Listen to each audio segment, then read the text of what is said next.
Hello everyone, I'm back with my next YouTube video. Hope you guys had a great Memorial Day weekend. I'm fully embracing freelance gig economy farmer chick today, which is when I'm my most happy. So I'm here for what will probably be a short-ish video to share what I believe to be #1 most important piece of advice for someone who is just starting out freelancing in general.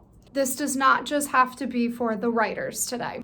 I have a lot of people message me every day on Instagram, TikTok, what have you, telling me that they couldn't possibly get started on a site like Fiverr because they would charge too low for their services. Some people are gonna come for me with this one, but I'm just being real here. Who says you are worth more money? Okay, I know if you went to college, you might think, well, I'm worth at least this per year because I have a degree. Or your parents told you you're worth this much because that's what they told you.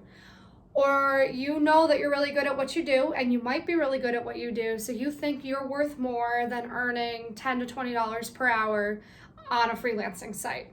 I want you to know that the billionaires of the world, from Elon Musk to J.K. Rowling, all had a point in time when they were so poor they almost lived on the streets.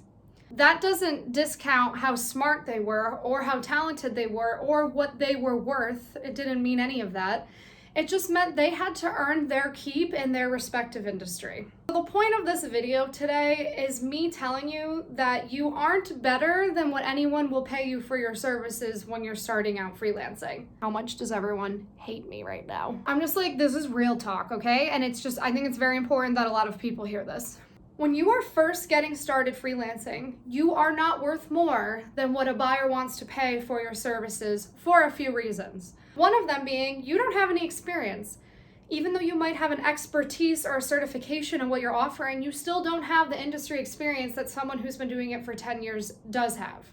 Therefore, your services should not be worth as much as what someone else is offering that has more experience than you.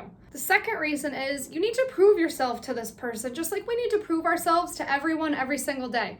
You prove yourself to your personal trainer. You prove yourself to your spouse that you're working hard and doing what you can to keep your family supported.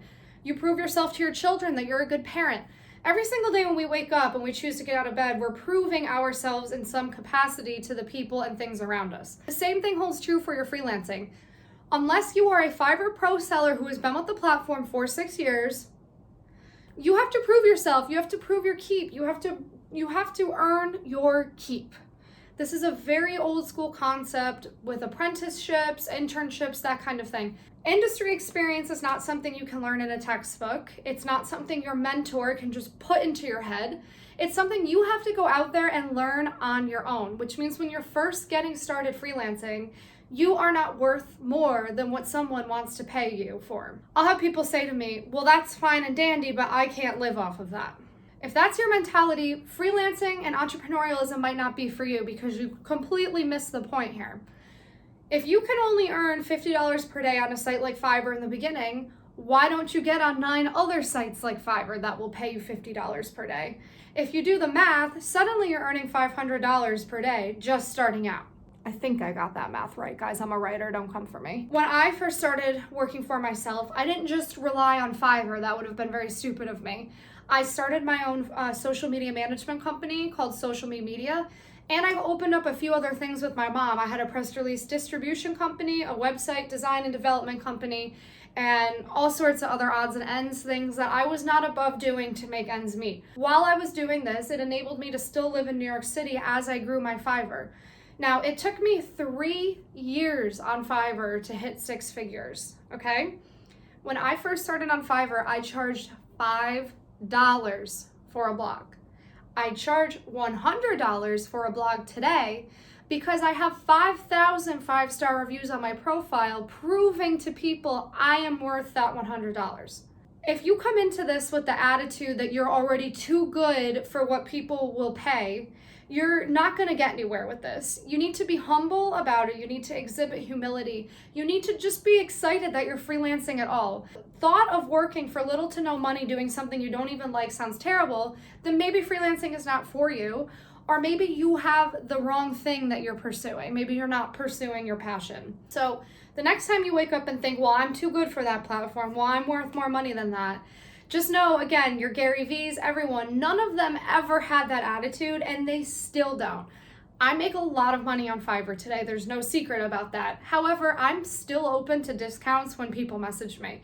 If someone messages me about a charity or about a crowdfunding campaign, I will do it for free for them. If they write to me and tell me, ma'am, I only have $75, I can't purchase your $100 gig, I don't write back to them, well, I'm worth more than $100. I go, you know what? Business is business, and that's $75 more that I have now than I had an hour ago. That's an attitude you need to adopt it now, and you need to stick with it your whole life. You can't ever let that attitude go. You are worth as much as someone will pay you, and if you're not happy with what they're paying you, that's on you, and you need to increase your social proof, your portfolio, your sales pitch. That's on you to fix that, because they are merely reacting to what you're putting out there. That was like such a good line I just had right now. All right, guys, tell me your thoughts below. This is a little bit of the tough loving angle. I'd like to think I'm like the G-rated farm version of Gary V with red hair without all the swearing. I do swear a lot, but I make sure I don't swear in these videos. Tell me your thoughts below. I'm just being honest. I think this is very, very important advice for potential freelancers, business owners, entrepreneurs to hear. Share it with your friends, tell your mom, tell your cat, and yeah, guys, get humble, start working hard, and the rest will follow.